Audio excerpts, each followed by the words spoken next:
Et si votre fatigue n'était pas un manque de volonté, mais un message que votre corps essaie de vous envoyer depuis des semaines? Et si vos maux de tête répétés n'étaient pas normaux, mais le signal discret d'un déséquilibre que vous n'avez pas encore identifié?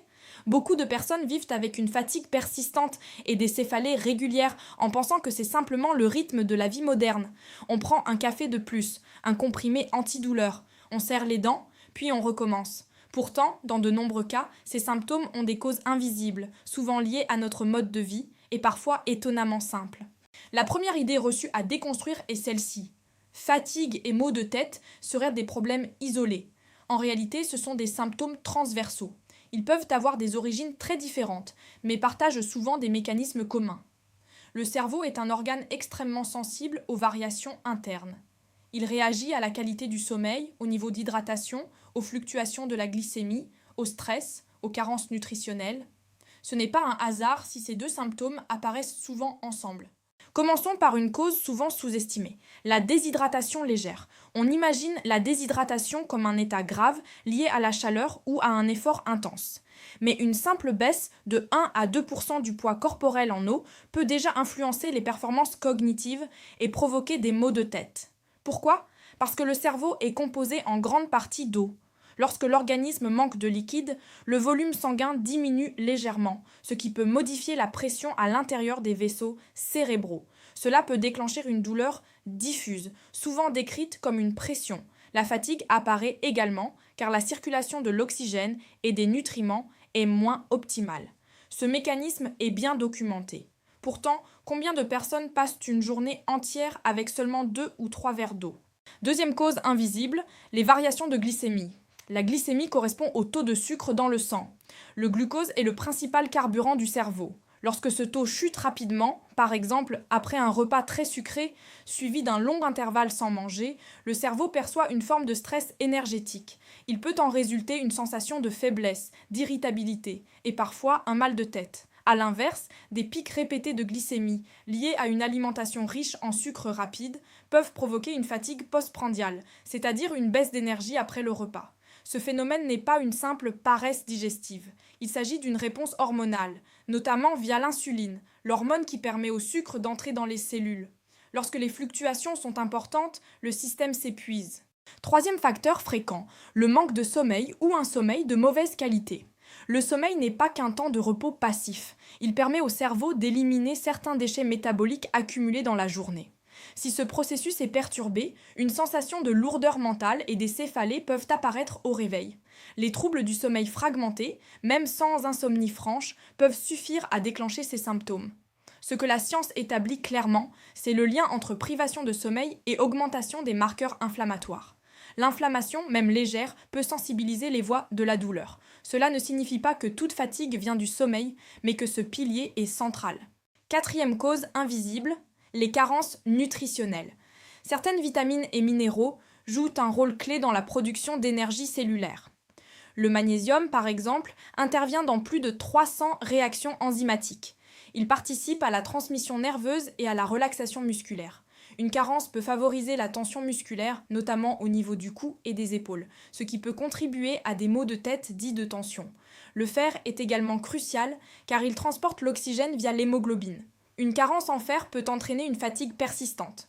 La vitamine B12, essentielle au bon fonctionnement nerveux, peut aussi être impliquée. Cependant, il est important de préciser que les carences doivent être confirmées par un bilan médical. L'autosupplémentation sans indication peut être inutile, voire problématique. Cinquième facteur, le stress chronique. Le stress active la libération de cortisol et d'adrénaline. À court terme, ces hormones augmentent la vigilance, mais lorsqu'elles sont libérées de façon prolongée, elles maintiennent le système nerveux dans un état d'alerte permanent. Les muscles restent contractés. La respiration devient plus superficielle. La circulation cérébrale peut être modifiée. Ce contexte favorise les céphalées de tension.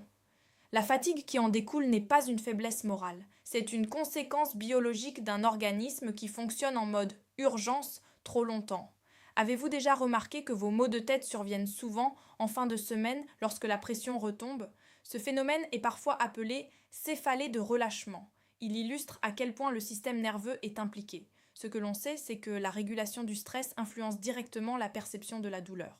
Sixième cause souvent ignorée, la surcharge cognitive. Le cerveau moderne est sollicité en permanence. Notifications, écran, multitâches. Cette stimulation constante mobilise les circuits attentionnels. Lorsque la concentration est maintenue pendant de longues heures, sans pause, une fatigue mentale s'installe. Elle peut se traduire par des céphalées frontales, une difficulté à réfléchir, une irritabilité. Les études en neurosciences montrent que le cerveau consomme environ 20% de l'énergie totale du corps, alors qu'il ne représente qu'une petite fraction du poids corporel. Une surcharge prolongée peut accentuer la sensation d'épuisement. Septième facteur, les tensions musculaires liées à la posture. Passer plusieurs heures penché sur un écran peut créer une tension au niveau des muscles cervicaux. Ces tensions peuvent irriter les nerfs périphériques et déclencher une douleur irradiant vers la tête. Ce type de céphalée est très fréquent.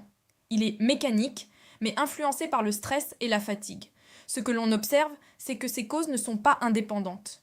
Une mauvaise nuit favorise une alimentation déséquilibrée. Une alimentation instable accentue la fatigue. La fatigue augmente la perception du stress. Le stress modifie le sommeil. C'est un cercle dynamique. Alors, quelles approches naturelles peuvent être envisagées? D'abord, rétablir une hydratation régulière. Boire par petites quantités réparties dans la journée est plus efficace que de grandes quantités ponctuelles. Ensuite, stabiliser la glycémie avec des repas équilibrés associant fibres, protéines et bonnes graisses. Les fibres ralentissent l'absorption du glucose, évitant les pics. Les protéines prolongent la satiété. Améliorer le sommeil passe par des gestes simples. Horaires réguliers, lumière réduite le soir, température modérée dans la chambre. Limiter les écrans avant le coucher peut favoriser la sécrétion de mélatonine, l'hormone du sommeil. La gestion du stress peut inclure des exercices de respiration lente. Une respiration diaphragmatique, profonde et régulière, stimule le système nerveux parasympathique, celui qui favorise le repos. Quelques minutes quotidiennes peuvent suffire à réduire la tension.